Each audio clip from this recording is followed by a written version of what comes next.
Myself, Anil Kumar Mato, lecturer in Inter Marwari College, Ranchi. This is my second lecture on solution. And today we will discuss solubility and solubility of solid in liquid. Let us one by one. Solubility of a substance is its maximum amount that can be dissolved in a specified amount of solvent.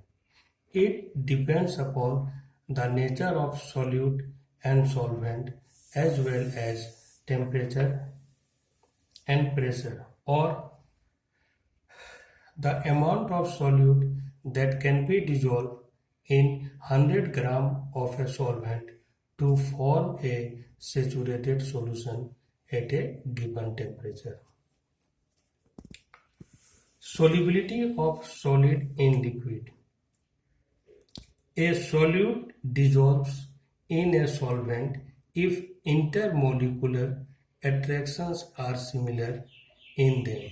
That is, like dissolves like. Polar solute dissolves in polar solvent and nonpolar solute in nonpolar solvent. For example, sodium chloride dissolves readily in water and naphthalene dissolves in benzene. Now, dissolution.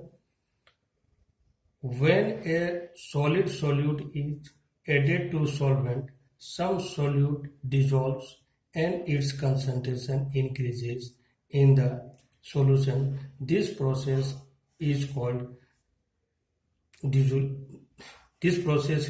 dissolution.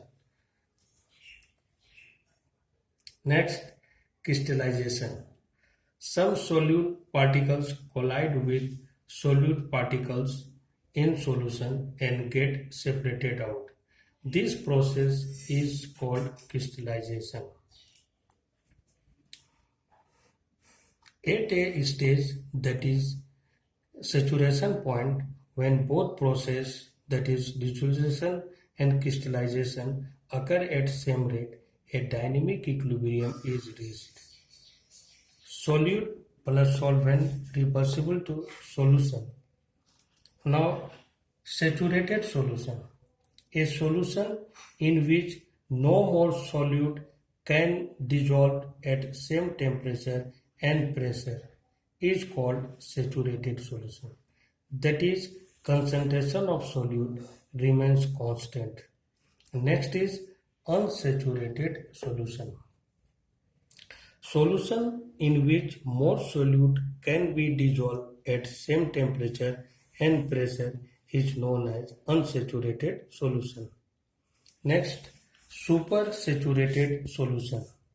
When more solute can be dissolved at higher temperature in a saturated solution, then solution becomes unsaturated and solution is known as supersaturated solution. Next, the effect of temperature.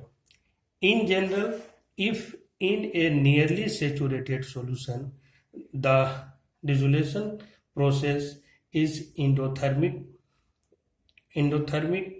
so delta S solution is greater than 0, the solubility should increase with rise in temperature, and if it is exothermic, that is delta S solution is less than 0, the solubility should decrease with a rise in temperature according to Lesch-Leterrier principle. Now next is the effect of pressure. Solids and liquids are highly incompressible, so pressure does not have any significant effect on solubility of solids and liquids. Now we will discuss lattice energy and hydration energy or solvation energy. First, we will discuss lattice energy. It is the amount of energy required to separate a mole of crystal into ions.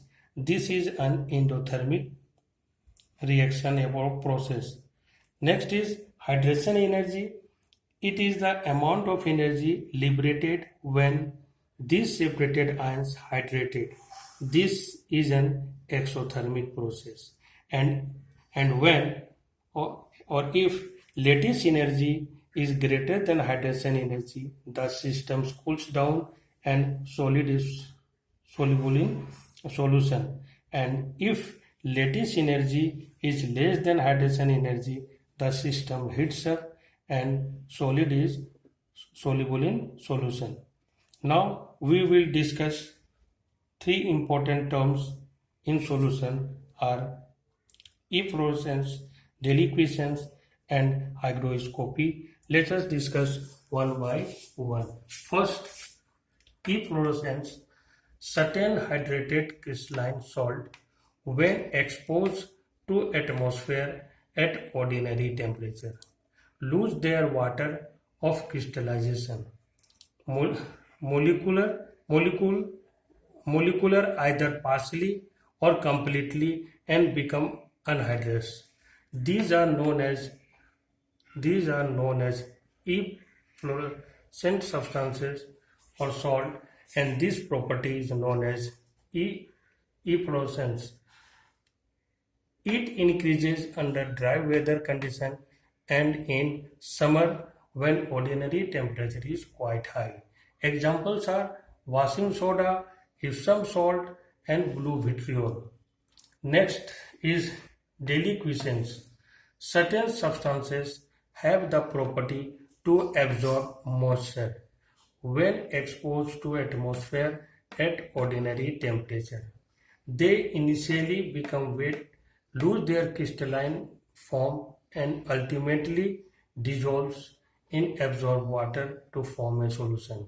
Such substances are deliquescent substances, and this property is known as deliquescence. Examples are sodium hydroxide, potassium hydroxide, ferric chloride, and calcium chloride .6H2O. Now next is hygroscopy. Certain substances also absorb moisture from atmosphere at ordinary temperature but does not dissolve in it. These are called hygroscopic substances, and this property is known as hygroscopy. Examples are anhydrous calcium chloride, conc H2SO4, and silica gel.